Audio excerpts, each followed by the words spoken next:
সীমাবদ্ধতা সত্ত্বেও জুলাই থেকেই কার্যকর হচ্ছে নতুন পে স্কেল। সরকারি কর্মচারীদের বেতন বাড়ছে গড়ে শতভাগ থেকে 140%।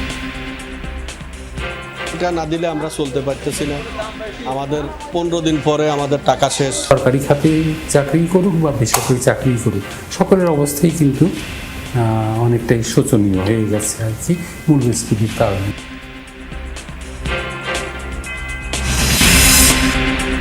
রাজধানীর বর্জ্য অপসারণ পরিস্থিতি ঘুরে দেখলেন প্রধানমন্ত্রী। গাফিলতি দেখে ক্ষোভ, পানি নিষ্কাশন ও ডেঙ্গু মোকাবেলায় দ্রুত ব্যবস্থার নির্দেশ। আড়তগুলোতে চামড়া সংরক্ষণে ব্যস্ততা, দরপতনে সিন্ডিকেট ছাড়াও বড় কারণ মানহীনতা বলছেন সংশ্লিষ্টরা। কারণ খতিয়ে দেখতে তাগিদ ট্যানার্স অ্যাসোসিয়েশনের। ফাইনাল প্রোডাক্টটা যে সময় আমরা তৈরি করি ওই সময় কিন্তু আমরা এই লাম্পি ডিজিজ প্রায় 20 থেকে 25% পাচ্ছি। বিএনপির প্রতিষ্ঠাতা শহীদ প্রেসিডেন্ট জিয়াউর রহমানের ৪৫তম মৃত্যুবার্ষিকী আজ। দিনটি স্মরণে রয়েছে নানা আয়োজন, হত্যাকাণ্ডের রহস্য উন্মোচনের তাগিদ। প্রেসিডেন্ট জিয়াউর রহমানের উপরে যে হত্যাকাণ্ড হয়েছে এটাও জাতির সামনে নিয়ে আসা উচিত বলে মনে করি। জিয়া হত্যাকাণ্ডের ব্যাপার তাদের বিচার শুরু করতে হবে। আমরা পারি নাই, ব্যর্থ হয়েছে, আমরা আবার নতুনভাবে শুরু করতে চাই। বগুড়ায় নির্মিত হতে যাচ্ছে দেশের চতুর্থ আন্তর্জাতিক বিমানবন্দর। সম্ভবত যাচাই শেষে কাজ শুরু হবে আগামী জানুয়ারিতে। যাত্রী পরিবহন সহ বাড়বে খাদ্যশস্য রফতানি। শাকসবজি সহ ফলমূল যেগুলো রপ্তানি করা যায় সেগুলো সেখান থেকে করা সম্ভব। বিদেশি ইনভেস্টরের মাধ্যমে এটা করার সম্ভাবনা বেশি, কারণ অনেক টাকা যেহেতু ব্যয় হয়। মেহেরপুরে সক্রিয় দালাল চক্র। বিদেশে ভালো চাকরির প্রলোভন দেখিয়ে হাতিয়ে নিচ্ছে লাখ লাখ টাকা। প্রতারণার শিকার হয়ে নিঃস্ব অনেক পরিবার। কোনো কাজ দেয় না। 15 দিন পর শুনছি যে ওর যে রেস্টুরেন্ট ছিল, ওর কোনো রেস্টুরেন্টই নেই ওখানে। ভালো কাজ দেবে এইভাবে প্রতারণা করে হাজার হাজার টাকা, লাখ লাখ টাকা নিয়ে তাদের আর বিদেশ নিয়ে যাচ্ছে না। ঈদের ছুটিতে প্রাণচঞ্চল বিভিন্ন দর্শনীয় স্থান। সিলেটের প্রকৃতির সৌন্দর্য অবগাহনে মুগ্ধ পর্যটকরা। বিপুল জনসমাগম সামাল দিতে তৎপর স্থানীয় প্রশাসন। বাংলাদেশে যদি এই প্রচার থাকতো আর থাকার জায়গা যদি ভালো থাকতো তাহলে মনে হয় এখানে পর্যটকের হিসেবে আর সুন্দর থাকতো। ঝুড়ি দেওয়ার দরকার আর কি এখানে, যাতে বোতল, প্লাস্টিক, অন্যান্য চিপসের প্যাকেট ট্যাকেট এখানে সবাই ফালাতে পারে। আমরা টিকিট কাটতে গেছিলাম, তারা মানে অতিরিক্ত টাকা আদায় করতেছে।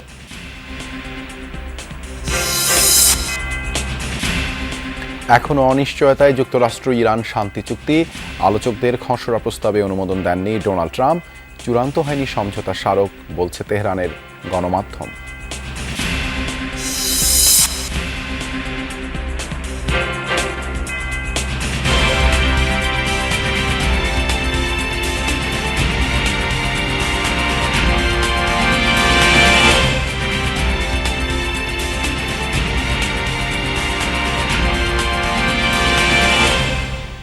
ঈদ মোবারক। আমন্ত্রণ যমুনা নিউজে আপনাদের সঙ্গে আছি দেবাশিস রঞ্জন সরকার। এতক্ষণ শিরোনাম দেখছিলেন। সরকারি কর্মচারীদের জন্য আসছে সুখবর। দীর্ঘ প্রতীক্ষার পর বাড়ছে বেতন, তবে সীমাবদ্ধতার কারণে কাঙ্ক্ষিত বৃদ্ধি হচ্ছে না। জুলাই থেকে ধাপে ধাপে বেতন বৃদ্ধির চিন্তা করছে সরকার। আসন্ন বাজেটে এই বিষয়ে থাকবে দিক নির্দেশনা। কর্মচারীরা বলছেন, আয়ের সঙ্গে ব্যয়ের ব্যবধান অনেক। মূল্যস্ফীতির কারণে বেতন দিয়ে জীবন নির্বাহ করা কঠিন। বিশ্লেষকরা বলছেন, বেতন বৃদ্ধি দরকার, কিন্তু অর্থায়ন হবে কোথা থেকে? আয় বৃদ্ধি না হলে সংকুচিত হবে ব্যয়ের খাত। রিমন রহমানের রিপোর্ট। প্রশাসনের প্রাণকেন্দ্র সচিবালয়। ভর্তুকি দামে টিসিবির পণ্য বিক্রির দৃশ্য। বাজার থেকে কিছুটা কম দামে তেল, ডাল, চিনি নিতে সরকারি কর্মচারীদের ভিড়। নিয়মিতই থাকে এমন জটলা। দাপ্তরিক কাজ ফেলে কর্মচারীরা পণ্যের জন্য লাইন ধরেন, কারণ দামের সঙ্গে আর কুলিয়ে ওঠা যাচ্ছে না। 15 দিনেই শেষ হয় বেতন। পে স্কেলটা না দিলে আমরা চলতে পারতেছি না।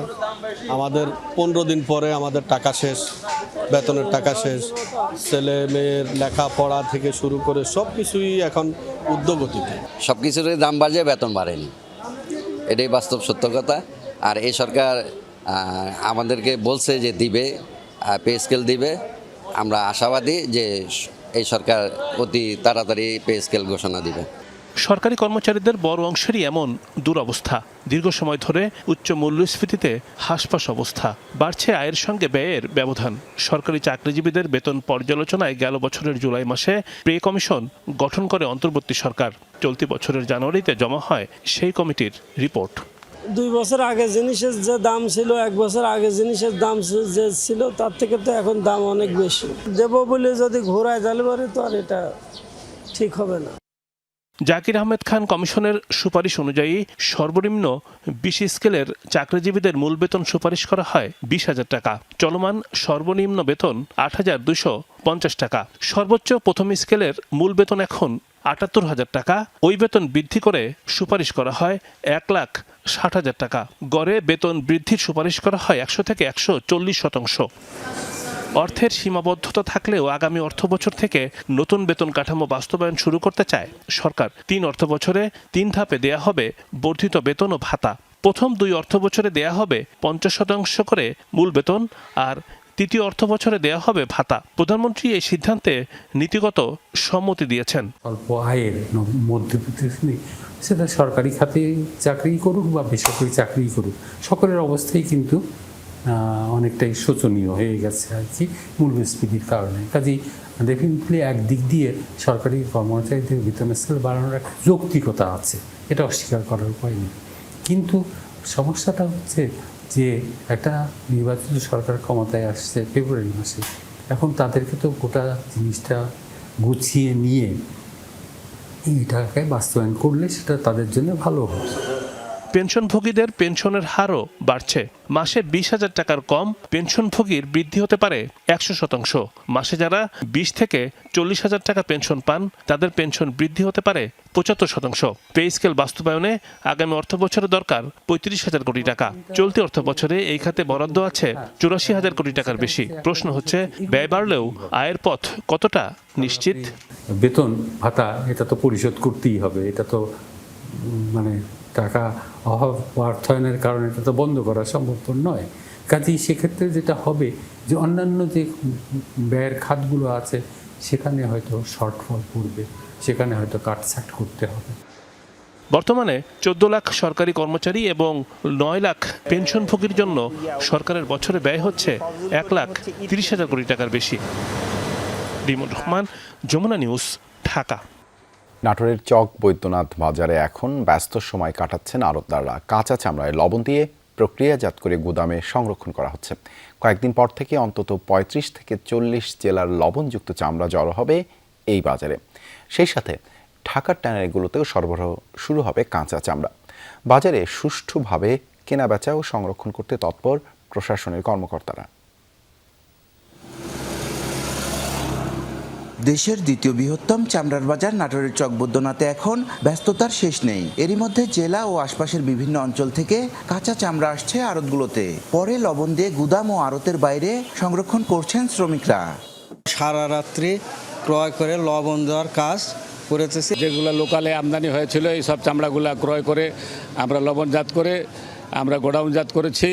ব্যবসায়ীরা বলছেন লবণের দাম বাড়ায় চামড়া সংরক্ষণে বাড়তি খরচ হচ্ছে, তবে মান নিয়ে সন্তুষ্ট আড়তদাররা।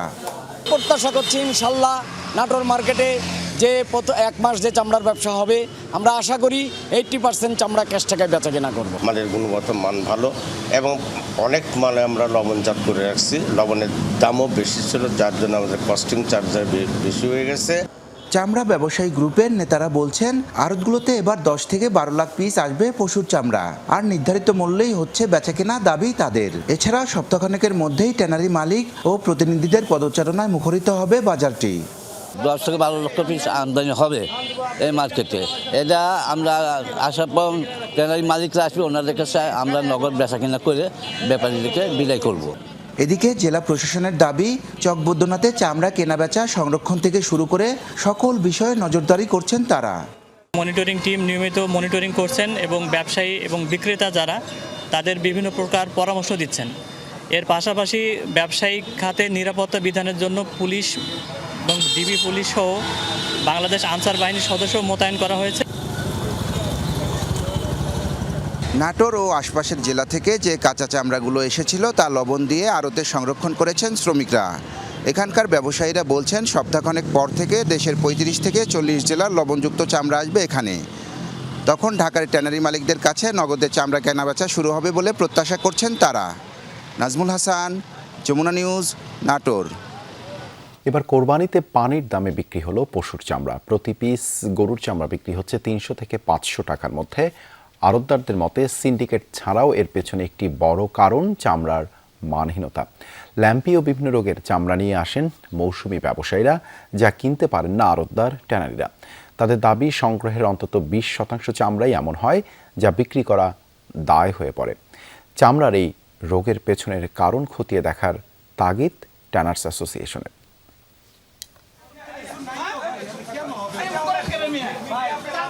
চামড়ার দাম নিয়ে ক্রেতা বিক্রেতার বাকবিতণ্ডার চিত্র কোরবানির দুদিন ধরে খুবই চেনা, কিন্তু এখানে বাহাস হচ্ছে চামড়ার মান নিয়ে। কিছু চামড়ার মান খারাপ থাকায় বেছে কিনতে যাচ্ছেন আড়তদার, আর বিক্রেতা চান এভারেজে বিক্রি। কি আর করোনা আমরা জানি না করোনার ব্যাপারটা। এখন ব্যবসায়ীরা বলতেছে করোনা, আমাদের বাড়ির সামনে রেট দিতেছে 500 টাকা 80 টাকা, আর এই জায়গায় বলতেছে এভারেজ দিব না। নতুন একটা রোগ বেরোয়েছে যেটা করোনা রোগ, ওই চামড়াটা আপনার কেজি হিসাবে নিচ্ছে, মানে ওইটা এভারেজে নিচ্ছে না। ওই চামড়াটা বিক্রি হচ্ছে লবণ দেওয়ার পর 200 টাকা। করোনা চামড়া এই নাম চামড়া ব্যবসায়ীদের দেওয়া। মূলত লাম্পিয়ার বিভিন্ন রোগে আক্রান্ত গরুর চামড়াকেই এই নামে ডাকা হয়। আড়তদারদের দাবি তাদের সংগ্রহ করা অন্তত 20% চামড়াই এমন। এই চামড়া নিতে অনীহা বায়ারদের, ফলে গুনতে হয় লোকসান। তাই কম দামে চামড়া খরিদের পেছনে গুণগত মানের বিষয়টিও বড় কারণ। একজনে হয়তো 20টা নিয়ে আসে, একজনে 10টা নিয়ে আসে, আমরা ওইভাবে রেট করে কিনি। তার মধ্যে করোনা বাদে, মানে করোনা একটা মাল আছে ওটা বিক্রি হয় না সাধারণত। এই যে করোনা আছে, যদি এটা ব্লু করে, ব্লুর পরে ছিদ্রি হয়ে যায়। করোনা মাল দেখা গেছে আগে আসছিল 20% 30%, এই বছর বলবো 50%। মানহীন চামড়ার নেপথ্যের কারণ খতিয়ে দেখতে প্রাণী সম্পদ অধিদপ্তরকে বারবার টাকা দেওয়ার কথা জানিয়েছে ট্যানার্স অ্যাসোসিয়েশন। এলএসডি নিয়ে আমরা বারবার ধর্ণা দিয়েছি প্রাণী সম্পদ মন্ত্রণালয়ের কাছে, কিন্তু তারা কোনোভাবেই আপনার স্বীকার করে না যে লাম্পি ডিজিজ আপনার বাংলাদেশে আছে। কিন্তু অথচ আমরা কিন্তু এই ফাইনাল প্রোডাক্টটা যে সময় আমরা তৈরি করি, ওই সময় কিন্তু আমরা এই লাম্পি ডিজিজ প্রায় 20 থেকে 25% পাচ্ছি। ট্যানারি মালিকদের মতে এবার কোরবানি কম হওয়াতে চামড়াও মেলেনি তেমন। সব মিলিয়ে ভালো নেই এই খাত, যার সরাসরি প্রভাব পড়েছে মৌসুমি শ্রমিকদের আয়ের উপর। তো গত ঈদে যেই টাকা কাজ করতে পাইছি, তো এই ঈদে অতটা পাই নাই আমরা। শ্রমিকদের কাজ কামে রেট কম, আপনার যে পারিশ্রমিকটা পাওয়ার কথা এই পারিশ্রমিক পাইতেছি না। ট্যানার্স অ্যাসোসিয়েশনের মতে এবার চামড়া সংগ্রহ হতে পারে লক্ষ্যমাত্রার তুলনায় কম। শুধুমাত্র অব্যবস্থাপনার কারণেই নষ্ট হতে পারে 10 থেকে 15% চামড়া। হুমায়ুন রশিদ, যমুনা নিউজ, ঢাকা। নতুন বিনিয়োগ আনতে পারলে ট্যানারি খাত থেকেই বছরে 10 থেকে 12 বিলিয়ন ডলারের রপ্তানি আয় সম্ভব বলে জানিয়েছেন শিল্প ও বাণিজ্য মন্ত্রী খন্দকার আব্দুল মুক্তাদির। বলেন, সাভারের হেমায়েতপুরের ট্যানারি নগরীর কেন্দ্রীয় বর্জ্য শোধনাগার পূর্ণাঙ্গ ক্যাপাসিটিতে নিতে চায় সরকার। সাভার ও পোস্তায় ট্যানারি পরিদর্শনে গিয়ে শিল্প ও বাণিজ্য মন্ত্রী জানান, বন্ধ কারখানা আবারও সচল করার চেষ্টা চলছে। দেশে প্রতি বছর কুরবানির ঈদে সংগ্রহ হয় লাখ লাখ পশুর চামড়া। এর বড় অংশ প্রক্রিয়াজাত হয় সাভারের ট্যানারি পল্লীতে। চামড়া ও চামড়াজাত পণ্য বাংলাদেশের অন্যতম রপ্তানি খাত হলেও গত কয়েক বছরে আন্তর্জাতিক বাজারে প্রতিযোগিতা, পরিবেশগত মানদণ্ড ও কাঁচা চামড়ার দাম নিয়ে নানা সংকটে ধাক্কা খেয়েছে শিল্পটি।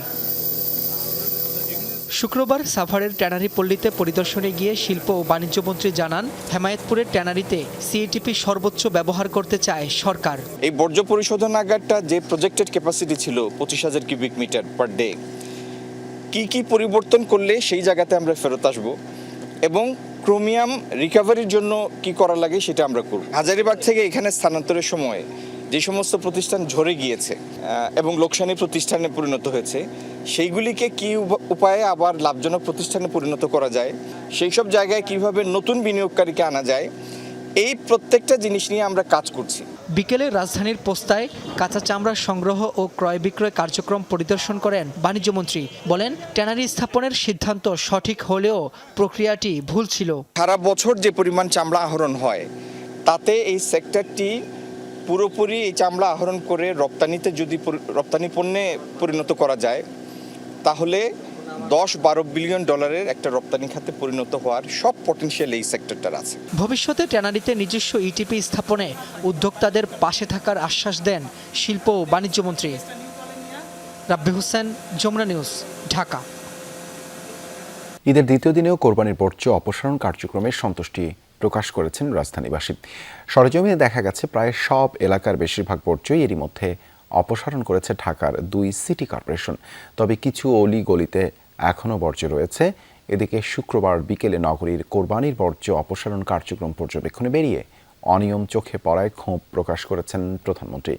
এ সময় তিনি পানি নিষ্কাশন ও ডেঙ্গু প্রতিরোধে ব্যবস্থা নেওয়ার নির্দেশ দেন বলে জানিয়েছেন স্থানীয় সরকার প্রতিমন্ত্রী মীর শাহে আলম। কোরবানির পর রাজধানীর সড়কগুলোতে তৎপর নগরীর পরিচ্ছন্নতা কর্মীরা। চলছে পশুর বর্জ্য অপসারণের তোড়জোড়। এরই মধ্যে অধিকাংশ এলাকা থেকে অপসারণ করা হয়েছে কোরবানির বর্জ্য। তবে কিছু অলিগলি এবং সড়কের ভেতরের অংশে কোরবানির দ্বিতীয় দিনও বর্জ্য পড়ে থাকতে দেখা গেছে। স্থানীয়রা বলছেন এবার তুলনামূলক দ্রুত কাজ করছে সিটি কর্পোরেশন। দু একটা বাড়িতে হয় বা ভিতরে যেগুলো বা অনেকগুলো আছে আপনার ওরা ভিতরে ঢুকে নাই বা গাড়ি ঢুকে নাই, টানে আনতে পারে না, লোক হয় নাই, এরকম। কিন্তু আমার তো গলির মুখে দেখে আমাদেরটা ক্লিয়ার হয়ে যায়। কিছুক্ষণ আগে গাড়ি ছিল সিটি কর্পোরেশনের, ওরা যখনই ময়লা হচ্ছে কিছুক্ষণ পরে এসে নিয়ে যাচ্ছে। আমি অলরেডি পুরান ঢাকা থেকে আসছি, দেখলাম জায়গাটা সব জায়গায় নিট অ্যান্ড ক্লিন। আমরা দেখছি রাস্তাগুলোয় ময়লা আবর্জনা নাই, ভালো মতো হাঁটা যাচ্ছে।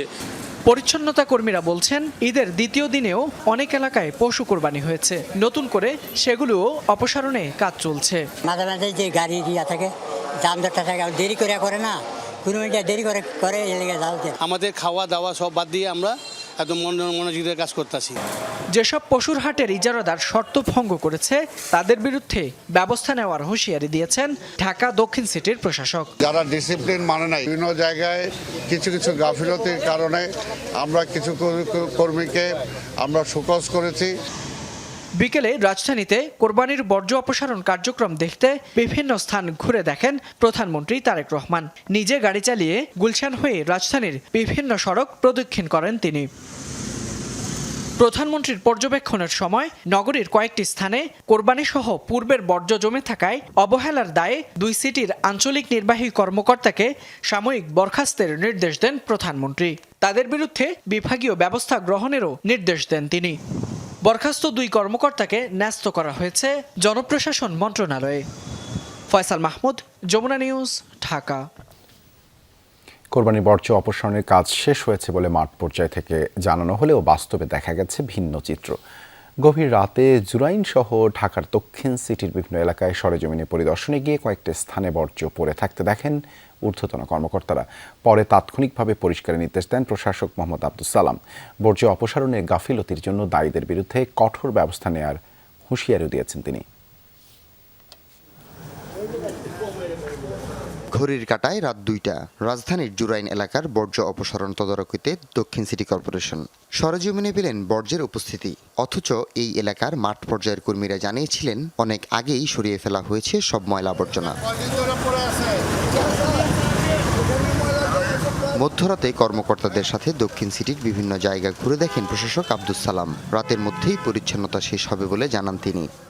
আজকে ছিল 30%, 90% হয়ে যাবে এবং আগামীকালকে ইনশাল্লাহ বাকি 10% হয়ে যাবে। এটা আমরা আশা করি। যদি কোথাও না হয় তাহলে তাকে জবাবদিহিতার আওতায় আসতে হবে এবং তাকে যে কোনো পানিশমেন্টের আওতায় আসতে হবে। জনগণ যদি সচেতন হয়, আমাদের সার্ভিসটা যদি আমরা 100% দেই, তাহলে অবশ্যই ঢাকা শহরে চেহারা পাল্টানো যাবে। তবে এরপরও কোথাও বর্জ্য জমে থাকলে দায়িত্বপ্রাপ্তদের বিরুদ্ধে কঠোর ব্যবস্থা নেওয়ার কথা জানিয়েছেন সংশ্লিষ্টরা। কিছু ময়লা আছে, কিছু অপসারণ করেছে, বাট এটি আমি মনে করি যে সিআই সহ এখানকার যে পিসিএসপি এবং তার ঊর্ধ্বতন কর্মকর্তা আছে সেগুলো সুপারভিশনে একটু গাফিলতি আছে। ইনফরমেশনের ভিত্তিতে আমরা ইমিডিয়েটলি এখানে চলে আসছি, এসে আমরা কাজটা শুরু করেছি, বাট আমরা এটা থেকে লেসন লার্ন হয়েছে, আমরা আরও কেয়ারফুল।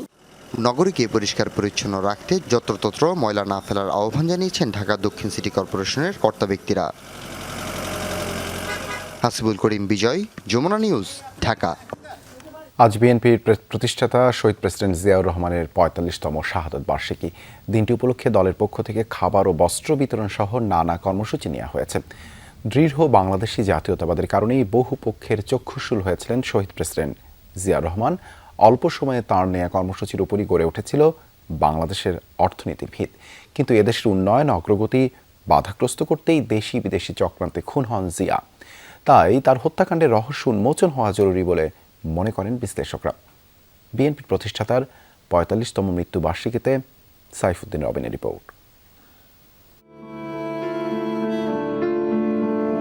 ১৯৮১ সালের ৩০ মে চট্টগ্রামে একদল বিপদগামী সেনা কর্মকর্তার হাতে হত্যার শিকার হন বাংলাদেশের তৎকালীন রাষ্ট্রপতি জিয়াউর রহমান।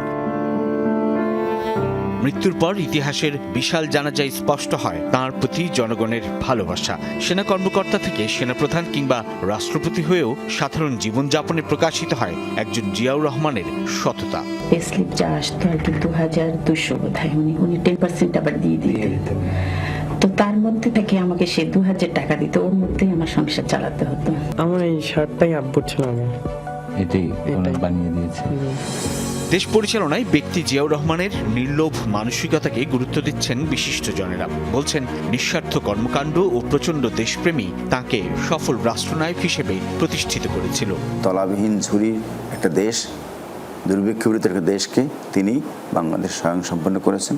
বাংলাদেশের খাদ্যের স্বয়ংসম্পন্ন করে বাংলাদেশের খাদ্য রপ্তানিও হয়েছে এবং আজকে গার্মেন্টস সেক্টরে যে রপ্তানি করা হচ্ছে, জনশক্তি রপ্তানি করা হচ্ছে, প্রতি সেক্টরে তিনি তার উন্নয়নের দিকে ধাবিত করেছেন। সাধারণ জীবন চেয়ে অনেক সাধারণ, অতি সাধারণ জীবন যারা যাপন করে শহীদ জিয়ার পরিবারকে সেই মূল্যায়ন করতে হবে আমাদেরকে।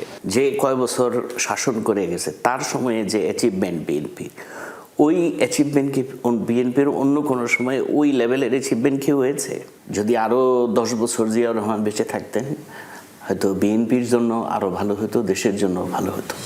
বিএনপি প্রতিষ্ঠার পর গ্রহণ করেন 19 দফা কর্মসূচি। অর্থনৈতিক সমৃদ্ধিতে যা ব্যাপক ভূমিকা রাখে, প্রভাব পড়ে সাধারণের জীবন মানে। সব মিলে তুমুল জনপ্রিয় হন জিয়াউর রহমান। প্রশ্ন হচ্ছে, এমন নেতৃত্বকে কেন নৃশংস হত্যাকাণ্ডের শিকার হতে হলো? তার পরিমিতিবোধ, খাবার দাবার সবকিছুতে দেশপ্রেম, এগুলো তো কারো ভালো লাগবে না। সবচেয়ে বড় সমস্যা হচ্ছে বাংলাদেশ জাতীয়তাবাদ। বাংলাদেশ জাতীয়তাবাদের অন্য ওয়ার্ড হলো দেশপ্রেম। সেই দেশপ্রেমটাকে যাতে করে বন্ধ করা যায়, পরনির্ভরশীল রাখা যায়, এই জন্য তার প্রতি চক্ষুশূল ছিল সবারই। বাংলাদেশি জাতীয়তাবাদ এটা তিনি মুখে বলতেন এবং ধারণ করতেন এবং ইনি ওইটাকে প্রমাণ করারও চেষ্টা করেছেন। আপনি কি কখনো শুনেছেন যে জিয়ার আমলে পুশিং হয়েছে, ভারত বাংলাদেশের ভিতরে লোক ঢোকায় দিতে সফল হয়েছে? একবারও পারে নাই। অবশ্য এটা খালেদা জিয়ার টাইমেও পারে নাই। ছোট্ট একটা বাঙালি, কেউ চাকমা, কেউ মারমা, এটা জাতিসত্তা থাকবে আমাদের, কিন্তু আসল পরিচয়ের মধ্যে থাকবে আমাদের জাতীয়তাবাদ। জাতীয়তাবাদ বলে এরকম কিন্তু দর্শন, রাষ্ট্রনীতির দর্শন আর কেউ দেয়নি। দেশের ইতিহাসের এই গুরুত্বপূর্ণ চরিত্রের নির্মম হত্যাকাণ্ড সংঘটিত হবার পর সময় গড়িয়েছে প্রায় 4.5 দশক। এর মধ্যে বিএনপির রাষ্ট্র ক্ষমতায় এসেছে কয়েকবার, কিন্তু স্পষ্ট হয়নি জিয়া হত্যা রহস্য। বিশ্লেষকদের মত, জিয়াউর রহমান সহ সব রাজনৈতিক হত্যাকাণ্ডের বিচার হওয়া উচিত। তো বিএনপি তো দায়িত্বে ছিল 2-2বার, তারা কি করেছে জিয়া হত্যাকাণ্ডের ব্যাপারে? এইটার জবাব দিয়েই তাদের বিচার শুরু করতে হবে। আমরা পারি নাই, ব্যর্থ হয়েছে, আমরা আবার নতুনভাবে শুরু করতে চাই। সবাই আমরা চাই যে বাংলাদেশের সকল রাজনৈতিক হত্যাকাণ্ডের বিচার হতে হবে। প্রত্যেকটা হত্যারই রহস্য উদ্ঘাটন করা উচিত, সঠিক তথ্য জাতির সম্মুখে তুলে ধরা উচিত। তেমনি করে প্রেসিডেন্ট জিয়াউর রহমানের উপরে যে সে হত্যাকাণ্ড হয়েছে এটাও জাতির সামনে নিয়ে আসা উচিত বলে মনে করি। জিয়াউর রহমানের যুগান্তকারী কর্মকাণ্ড ফিরে আসে বারবার। দীর্ঘ বিরতির পরেও প্রাসঙ্গিক তাঁর গৃহীত কর্মসূচি। তাই নতুন করে গবেষণা চলছে তাঁর কর্মময় জীবন নিয়ে, যার মধ্য দিয়ে দেশের উন্নয়নে ভূমিকা রাখবেন বর্তমান রাজনৈতিক নেতৃত্ব। সাইফুদ্দিন রবিন, যমুনা নিউজ, ঢাকা। শহীদ প্রেসিডেন্ট জিয়াউর রহমানের 45তম শাহাদত বার্ষিকীতে গভীর শ্রদ্ধা জানিয়েছেন রাষ্ট্রপতি মোহাম্মদ শাহাবুদ্দিন। মহান স্বাধীনতার ঘোষক, বহুদলীয় গণতন্ত্রের প্রবর্তক, আধুনিক বাংলাদেশের স্থপতি ও দূরদর্শী রাষ্ট্রনায়কের অসামান্য অবদানকে সশ্রদ্ধ চিত্তে স্মরণ করেন রাষ্ট্রপতি। বলেন, দেশবিরোধী গভীর ষড়যন্ত্রের শিকার হয়ে তিনি নির্মমভাবে শহীদ হন। বাংলাদেশের স্বাধীনতা ও সার্বভৌমত্ব রক্ষা এবং গণতান্ত্রিক অগ্রযাত্রার ইতিহাসে শহীদ প্রেসিডেন্ট জিয়াউর রহমান এক অবিস্মরণীয় নাম। রাষ্ট্রপতি বলেন, তার কর্মময় জীবন, অগাধ দেশপ্রেম, দুর্নীতির বিরুদ্ধে কঠোর অবস্থান, ন্যায় ও সুবিচার প্রতিষ্ঠায় অনড় অবস্থান, স্বনির্ভর উন্নয়ন ভাবনা ও জীবন আদর্শ নতুন প্রজন্মের জন্য চিরকাল অনুপ্রেরণার উৎস হয়ে থাকবে। এবার ঈদযাত্রার খবরাখবর জানবো। রাজধানী কমলাপুর রেল স্টেশন থেকে যোগ দিচ্ছেন সহকর্মী রাব্বি সিদ্দিকী। রাব্বি, আজ তো ঈদের তৃতীয় দিন, বাড়ি ফেরা এবং ঢাকা ছেড়ে যাওয়া নগরবাসীর খবরাখবর জানাবেন। বাড়ি ফেরার চাপ খুব কম। সকাল থেকে যে কটি ট্রেন এসেছে আসলে ওইরকম চাপ কিন্তু এখনও চোখে পড়েনি। তবে এখনও কিন্তু ঢাকায় ফেরার চাপ ওটাও কম, মানে দুই মাধ্যমেই কিন্তু একেবারে অনেকে ঢাকা ছাড়ছেন, যারা ছাড়ছেন তারা বলছেন যে ঈদে তারা যেতে পারেননি এবং সে কারণে তাদেরকে এখন পুরো পরিবার নিয়ে তাদেরকে ঢাকা ছাড়তে হচ্ছে। আর অনেকে আবার ঢাকায় ফিরছেন, যেহেতু আপনি জানেন যে সোমবার থেকে কিন্তু সরকারি বেসরকারি সব ধরনের প্রতিষ্ঠান, অফিস, আদালত সব কিছু কিন্তু চালু হবে এবং সে কারণে অনেকে কিন্তু একটু আগে ভাগে, যাতে শেষ মুহূর্তে এক ধরনের বিশৃঙ্খল পরিবেশ তৈরি হয়, আসতেও কষ্ট হয়, সেই কষ্টটা যেন না পোহাতে হয় সে কারণে অনেকে আগে ভাগে কিন্তু ঢাকার পথ ধরেছে। এবং দেখেছি সকালবেলা কমলাপুরে যে কটি ট্রেন এসেছে মোটামুটি যাত্রী মোটামুটি ফুল করেই কিন্তু ট্রেনগুলো ঢাকায় এসেছে। এছাড়া যারা বাড়ি যাচ্ছেন তারা বলছেন যে ঈদ তারা ঢাকায় করেছেন, এখন তারা যাচ্ছেন পরিবারের পরিজনের সাথে ঈদের পরবর্তী যে আনন্দ সেই আনন্দ ভাগাভাগি করতে। এই দৃশ্য কমলাপুরে। এছাড়া বাস এবং লঞ্চ সেখানেও কিন্তু ঢাকামুখী চাপ আছে এবং কিছু মানুষ কিন্তু এখনও ঢাকা ছাড়ছেন, বাড়ির পথ ধরছেন। দেবাশিস, ধন্যবাদ রাব্বি যুক্ত হবার জন্য। ঈদের দীর্ঘ ছুটিতে বদলে গেছে বন্দরনগরী চট্টগ্রামের চিরচেনা ব্যস্ততা। যানজট আর কোলাহলে ভরা নগরীর প্রধান সড়কগুলো এখন প্রায় ফাঁকা। ধোয়া ধুলাবালি মুক্ত পরিবেশে স্বস্তি খুঁজে পাচ্ছেন নগরবাসী। তবে এই স্বস্তির নগরীর উল্টো পাশে আয় কমে বিপাকে পড়েছেন নিম্ন আয়ের মানুষরা। চারটি সড়কের সংযোগস্থল নগরীর টাইগার পাস মোড়। স্বাভাবিক সময়ে দিনভর শত শত গাড়ি চলাচল করত, লেগে থাকতো দীর্ঘ যানজট, ট্রাফিক জ্যাম। তবে ঈদের দীর্ঘ ছুটিতে যেন বদলে গেছে বন্দরনগরী চট্টগ্রামের চিরচেনা সেই রূপ। ধোয়া ধুলাবালি মুক্ত নগরীতে স্বস্তির নিঃশ্বাস ফেলছেন নগরবাসীও। ফাঁকা নগরীকে সুযোগ হিসাবে নিয়ে পরিবার পরিজন নিয়ে ঘুরতে বের হয়েছেন অনেকে। গ্রাম সাইডে আসছি এরকমই ফিল হচ্ছে, খুব শীতল, সকালবেলা থেকেই সাইকেল নিয়ে বেরোলাম, আলাদা একটা ফিল হচ্ছে। আজকে ভিড়টা কম, আজকে একটু অন্যরকম লাগতেছে, বাচ্চাকে মনে হচ্ছে অনেকটা নিরাপদ, এই জন্য একটু অনেকক্ষণ ঘুরলাম। কোনো হরন শব্দ নাই, একটা পরিবেশ, সুন্দর পরিবেশ, যাত্রাও খুব সুন্দর হয়ে যায়, খুব জীবনটা খুব সুন্দর লাগে। এটাই সুন্দর একটা নগরী, যেখান দিয়ে হাঁটলেও মানুষের শান্তি লাগার কথা, সেখানে আমরা অনেক ক্লান্ত হয়ে পড়ি। আপনি দেখবেন যে এটাই কিন্তু প্রকৃত নগর হওয়ার কথা। ইট পাথরের এই শহরে বছর জুড়ে এমন কোলাহল মুক্ত নগর জীবনেরই প্রত্যাশার কথা জানান অনেকে। ভালো লাগতেছে, সাধারণত বেশিরভাগই জ্যাম থাকে রাস্তাঘাটে, একটু ফাঁকা, আলহামদুলিল্লাহ ভালো লাগতেছে। আজকে যেমন আছে ওরকম একটা দিন যাই, ওরকম নগরী চাই, সুন্দর করে যেন আসতে পারি। যানজট নাই, কোনো কোলাহল নাই, সবাই তো চাই এইভাবে এই নগরটা চাই, এখন সবসময় তো এরকম থাকে না আসলে। যানজট মুক্ত নগরী যেন চালকদের কাছে রূপকথার গল্পের মতো। তবে যাত্রী তুলনামূলক কম হওয়ায় উপার্জন কমেছে দাবি তাদের।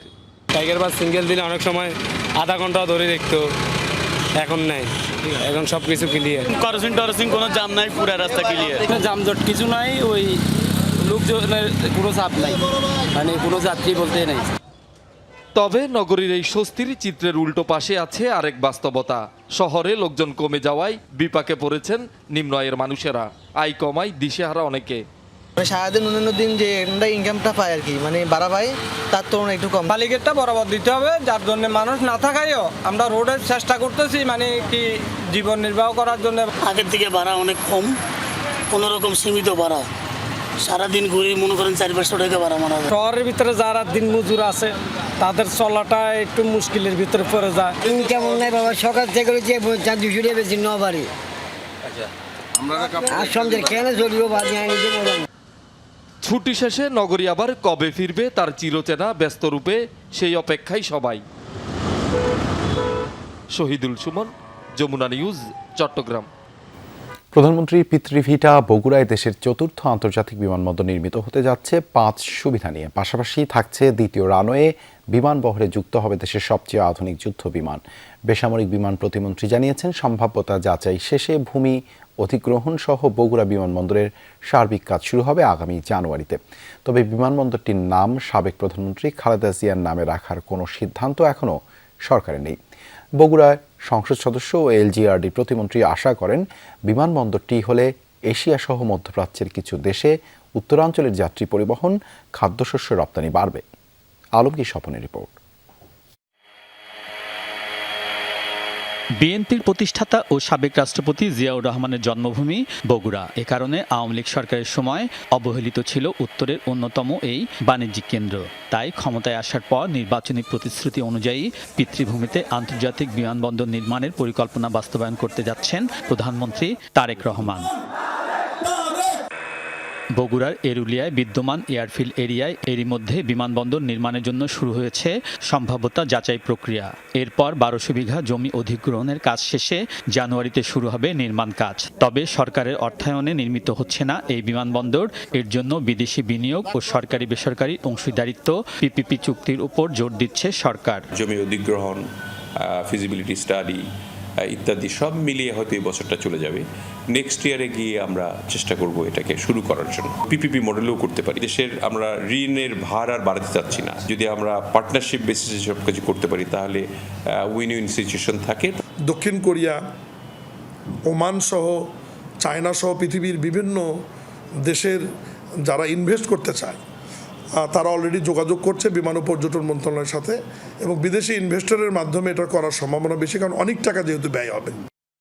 দেশের চতুর্থ এই আন্তর্জাতিক বিমানবন্দরে থাকছে আধুনিক সব সুযোগ সুবিধা। এর মধ্যে আছে অভ্যন্তরীণ ও আন্তর্জাতিক যাত্রী পরিবহন, কার্গো সুবিধা, বিমান ঘাঁটি ও প্রশিক্ষণ একাডেমি। শাহজালাল আন্তর্জাতিক বিমানবন্দরে দ্বিতীয় রানওয়ে না থাকলেও সেই সুবিধা থাকবে বগুড়ায়। এখানকার বিমান ঘাঁটির বহরে যুক্ত থাকবে দেশের সবচেয়ে আধুনিক যুদ্ধ বিমান। এই বিমানবন্দর থেকে এশিয়া ও মধ্যপ্রাচ্যে যাত্রী ও পণ্য পরিবহনের টার্গেট সরকারের। আপাতত আমরা মধ্যপ্রাচ্য এবং এশিয়াকে টার্গেট করে আমরা এগোচ্ছি। কার্গো বিমানে ওই এলাকার আলু, সবজি সহ উত্তর অঞ্চলের ক্ষুদ্র এবং ভারী শিল্প যেগুলো বিভিন্ন জায়গায় রপ্তানি হয়, এই যে শ্যালো ডিপ টেবল বা বিভিন্ন ধরনের পার্টস তৈরি হয়, এটা কিন্তু মায়ানমারে রপ্তানি হয়। এটাকে দুইটা রানওয়ে দিয়ে করলে পরে লং লাস্টিং হবে। শাকসবজি সহ ফলমূল যেগুলো রপ্তানি করা যায় সেগুলো সেখান থেকে করা সম্ভব। পরিকল্পনা অনুযায়ী এগুলো 3 বছরে বগুড়া আন্তর্জাতিক বিমানবন্দর নির্মাণের কাজ শেষ করতে চায় সরকার। তবে প্রয়াত সাবেক প্রধানমন্ত্রী খালেদা জিয়ার নামে বিমানবন্দরটির নামকরণের কোনো সিদ্ধান্ত এখনো নেই। নাম নিয়ে তো অনেক কিছু হয়, এক সরকার চলে গেলে আরেক সরকার এসে নাম চেঞ্জ করে। খুব ভালো হতো যদি দেশনেত্রী বেগম খালেদা জিয়ার নামে দেওয়া যেত, তাহলে আমার কাছে এটা ভালো হতো। কিন্তু মাননীয় প্রধানমন্ত্রী এবং ক্যাবিনেট কি সিদ্ধান্ত নেন এটার ব্যাপারে এখনো আমি বলতে পারবো না। বিমান পরিবহন প্রতিমন্ত্রী বলেন, সম্ভাব্যতা যাচাইয়ের পর নির্মাণ ব্যয় জানা যাবে বগুড়া আন্তর্জাতিক বিমানবন্দরের। আলমগীর স্বপন, যমুনা নিউজ, ঢাকা।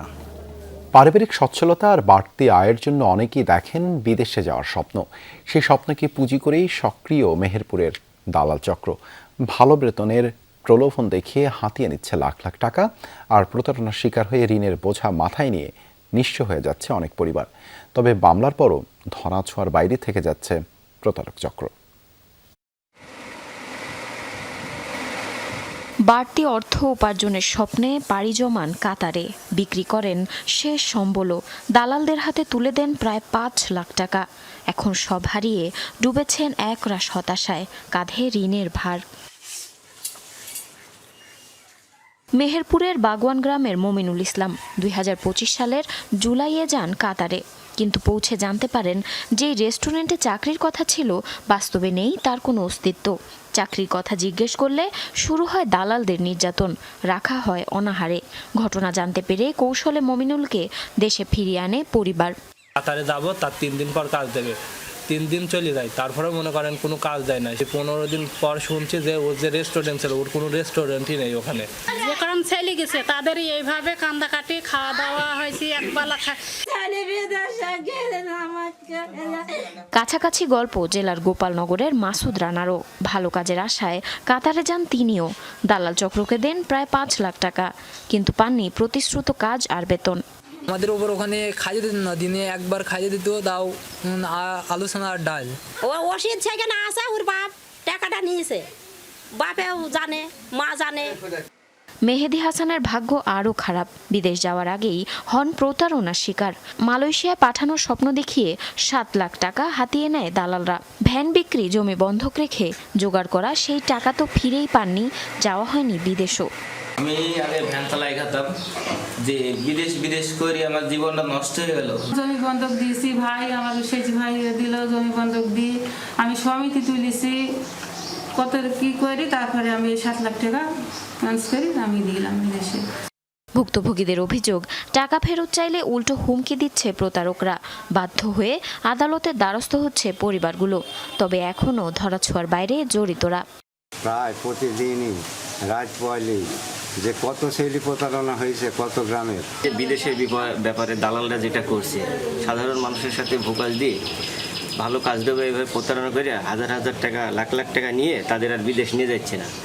প্রশাসন বলছে, বৈধ প্রক্রিয়া ছাড়া বিদেশে গেলে প্রতারণার ঝুঁকি থেকেই যায়। সেক্ষেত্রে সরকারি প্রশিক্ষণ এবং যাচাইকৃত এজেন্সির মাধ্যমে যাওয়ার পরামর্শ পুলিশ সুপারের। আসলে যদি কেউ এরকম দালালদের মাধ্যমে প্রতারণার শিকার হয়, তাহলে আমাদের বাংলাদেশের প্রচলিত আইনে মানব পাচার প্রতিরোধ ও দমন আইনে তার আইনগত সুবিধা নেওয়ার সুযোগ রয়েছে। প্রতারণার এই চক্র ভাঙতে কঠোর নজরদারি এবং আইনের কার্যকর প্রয়োগের দাবি জানিয়েছে সচেতন মহল। জারিন অর্নি, যমুনা নিউজ।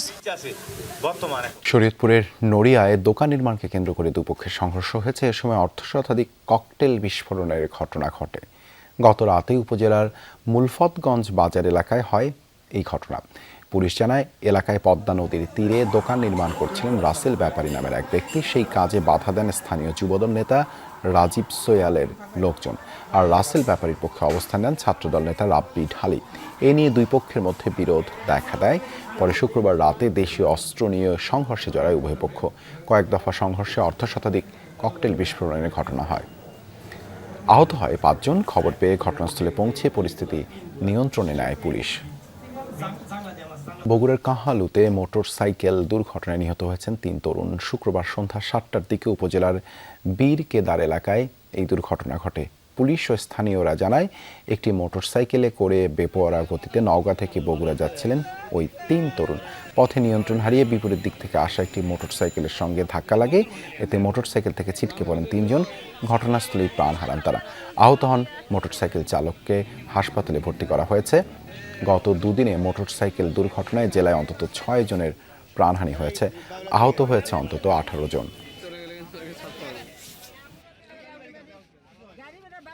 যান্ত্রিক শহরের ব্যস্ততার কোলাহল পেছনে ফেলে প্রকৃতির টানে পর্যটকরা ছুটছেন পুণ্যভূমি সিলেটে। মেঘালয়ের পাহাড় আর পাথুরে নদীর শীতল জলে ঈদের আনন্দ ভাগাভাগি করে নিতে মুখর সিলেটের পর্যটন স্পটগুলো। বিপুল সংখ্যক পর্যটক সামাল দিতে তৎপর স্থানীয় প্রশাসন। কমপক্ষে আরও 2 দিন এমন ঢল থাকবে বলে মনে করছেন সংশ্লিষ্টরা। ঈদের ছুটিতে হাজারো পর্যটকের ঢল। মেঘালয় থেকে নেমে আসা হিমশীতল পানি আর সাদা পাথরের অপরূপ মেলবন্ধনে বিমোহিত ভ্রমণ পিপাসুরা। আমি কখনো আসি নাই, ফার্স্ট টাইম আসলাম, কিন্তু আমার কাছে খুবই ভালো লাগতেছে। নিরাপত্তা ব্যবস্থা অনেক ভালো। মহিলাদের জন্য আপনার কাপড় চোপড় চেঞ্জ করার যে বিষয়টা আছে, এটা আপনার এখানে নাই। তারপরে আপনাদের টয়লেটের যে বিষয়টা আছে, এখানে নাই। বাংলাদেশে যদি এর প্রচার থাকতো আর থাকার জায়গা যদি ভালো থাকতো, তাহলে মনে হয় এখানে পর্যটন হিসেবে আর সুন্দর থাকতো। সাদা পাথর পেরিয়ে রাতারগুলের জলাবন যেন এক অন্য দুনিয়া। দেশের একমাত্র এই মিঠা পানির সোয়াম ফরেস্ট এখন পানিতে টইটম্বুর। নৌকা নিয়ে বনের ভেতরে সবুজের মায়ায় হারিয়ে যাচ্ছেন প্রকৃতিপ্রেমীরা। পাখির কলকাকলি আর জলের মৃদু শব্দে মিলছে পরম মানসিক প্রশান্তি। আমি আমার বাবা মা, আমার আঙ্কেল, আমার ফুপি, আমার ভাই বোনদের নিয়ে এসেছি। ময়লার যে ঝুড়ি দেওয়ার দরকার আর কি এখানে, যাতে বোতল, প্লাস্টিক, অন্যান্য চিপসের প্যাকেট ট্যাকেট এখানে সবাই ফালাতে পারে। আমি মাত্র আমার এক্সামগুলো শেষ করে আসছি, তো মানে ভালোই রিল্যাক্সিং ট্রিপ হচ্ছে। আমরা টিকিট কাটতে গেছিলাম, তো এখানে মানে ফরেস্ট নাকি কি তারা মানে অতিরিক্ত টাকা আদায় করতেছে। সবুজ পাহাড় আর মেঘের লুকোচুরি দেখতে পর্যটকদের প্রথম পছন্দ জাফলং। পিয়াইন নদীর বুক চিরে বয়ে চলা স্বচ্ছ জল আর জিরো পয়েন্টের সৌন্দর্য উপভোগে ভিড় ছিল চোখে পড়ার মতো। পর্যটকদের নিরাপত্তা নিশ্চিতের বিষয়টি গুরুত্বের সাথে দেখছে ট্যুরিস্ট পুলিশ। মায়াবী ঝর্ণা 0 পয়েন্ট, কাশিয়াপল্লী, আসামপাড়া, এই প্রত্যেকটা স্পটে আমাদের পর্যাপ্ত পরিমাণে আমাদের টুরিস্ট পুলিশের মোতায়েন আছে। আশা করতেছি পর্যটকরা নিশ্চিন্তেই ঈদ আনন্দ উপভোগ করতে পারে। সবুজ পাহাড় আর হিমশীতল জলধারার সাথে বেছানো পাথর, এর মেলবন্ধন দেখতে শুধু ঈদের ছুটি নয়, সারা বছরই পর্যটকরা ভিড় করেন এই সিলেটে। তবে প্রকৃতির এই রূপ অক্ষুণ্ণ রাখতে প্রয়োজন পর্যটকদের সচেতনতা। মাহবুবুর রহমান রিপন, যমুনা নিউজ, সিলেট। এখনও অনিশ্চয়তার দোলাচলে যুক্তরাষ্ট্র ইরান শান্তি চুক্তি। আলোচকদের খসড়া প্রস্তাবে অনুমোদন দেননি ডোনাল্ড ট্রাম্প। সিদ্ধান্ত ছাড়াই সিচুয়েশন রুমের বৈঠক ত্যাগ করলেন মার্কিন প্রেসিডেন্ট। প্রায় 2 ঘন্টা ধরে আলোচনার পরও নিতে পারেননি সিদ্ধান্ত। যদিও এখনও চুক্তির বিষয়ে আশাবাদী হোয়াইট হাউস কর্মকর্তারা বারবারই বলছেন চুক্তির কাছাকাছি পৌঁছে গেছে দুই পক্ষ। অবশ্য ইরানের গণমাধ্যম বলছে নেতিবাচক কথা জানিয়েছে, কোনো সমঝোতা স্মারকই চূড়ান্ত হয়নি। ইরানের জব্দকৃত সম্পদ ছাড়, পরমাণু কর্মসূচি, সমৃদ্ধ ইউরেনিয়াম স্থানান্তরের মতো ইস্যুতে এখনও রয়েছে দ্বিমত। গাজা উপত্যকায় নতুন করে দখল পরিকল্পনার ঘোষণায় আবারও তীব্র আতঙ্ক ও বাস্তুচ্যুতির শঙ্কায় ফিলিস্তিনিরা। ইসরায়েলি প্রধানমন্ত্রী নেতানিয়াহু গাজার 70% দখলের ঘোষণার পর স্থানীয়দের মাঝে ক্ষোভ ও হতাশা বাড়তে থাকে। এমনকি তারা মধ্যস্থতাকারী ডোনাল্ড ট্রাম্পের বোর্ড অব পিস নিয়েও অসন্তোষ জানান। সম্প্রতি গাজা সিটিতে ইসরায়েলি হামলার ঘটনায় আরও গভীর হয়েছে মানবিক সংকট। বহুবার ঘরছাড়া হয়েছেন গাজা উপত্যকার বাসিন্দা আল এমরানি। তবুও একদিন নিজের ঘরে ফেরার স্বপ্ন ছিল তার চোখে, কিন্তু এখন সেই স্বপ্নও ধীরে ধীরে মুছে যাচ্ছে। বৃহস্পতিবার রাতে গাজা সিটিতে ইসরায়েলি হামলায় আবারও ধ্বংস হয়ে যায় আল এমরানির পরিবারের শেষ আশ্রয়। আগাম সতর্কতার পরও রক্ষা করা যায়নি আবাসস্থল। ইসরায়েলের প্রধানমন্ত্রী বেনিয়ামিন নেতানিয়াহু গাজায় আরও অংশ দখলের নির্দেশ দেওয়ার পর নতুন করে আতঙ্ক ছড়িয়েছে উপত্যকার বাস্তুচ্যুত মানুষের মধ্যে। গাজার 70% দখলে নিতে ইসরায়েলি পরিকল্পনার খবরে বেঁচে থাকা শেষ ভরসাটুকু হারিয়ে ফেলেছেন ফিলিস্তিনিরা। কয়েক দফায় বাস্তুচ্যুত হওয়ার পরও আমি তাঁবু থেকে আমার বাড়িতে ফিরে এসেছিলাম। আজ আমরা আবারও তাঁবুতে ফিরে যাব এবং সেখানেই বাকি জীবনটা থাকতে হবে। কিন্তু যদি আবারও বাস্তুচ্যুতি হয় তাহলে এই তাঁবুটা কোথায় টাঙাবো? স্থানীয়দের ভাষ্য অনুযায়ী ইতিমধ্যে গাজার প্রায় 64% কার্যত নিয়ন্ত্রণ করছে ইসরায়েল। নেতানিয়াহু এসব দখলকৃত এলাকাকে বাফার জোন হিসেবে বর্ণনা করছেন, যা তার দাবি অনুযায়ী নিরাপত্তার জন্য প্রয়োজনীয়। কিন্তু বাস্তুচ্যুত ফিলিস্তিনিদের কাছে এই নিরাপত্তা মানে শুধু আরও একবার ঘরছাড়া হওয়া, আরেক দফা তাঁবুর অনিশ্চিত জীবন। নেতানিয়াহুর এই ঘোষণার পর থেকে তথাকথিত বোর্ড অব পিস নিয়েও ক্ষোভ বাড়ছে ফিলিস্তিনিদের মধ্যে। ওরা যে শান্তি বোর্ডের কথা বলেছিল তা কোথায়? যারা বলেছিল আমরা আসব, রুখে দাঁড়াবো, তারা কোথায়? এই কথাগুলোর কোনো বাস্তবতা নেই। প্রতিদিন শহীদের সংখ্যা বাড়ছে, আহতদের সংখ্যাও বাড়ছে, যুদ্ধবিরতিরও কোনো অস্তিত্ব নেই। ইসরায়েলের নতুন পরিকল্পনা শুধুমাত্র কোনো কৌশল নয়, বরং ধীরে ধীরে পৃথিবীর মানচিত্র থেকে ফিলিস্তিনকে মুছে ফেলার নীল নকশা বলে মনে করেন গাজাবাসী। অস্মিতা বিশ্বাস, যমুনা নিউজ। এই ছিল যমুনা নিউজে এতক্ষণ সাথে থাকার জন্য ধন্যবাদ সবাইকে।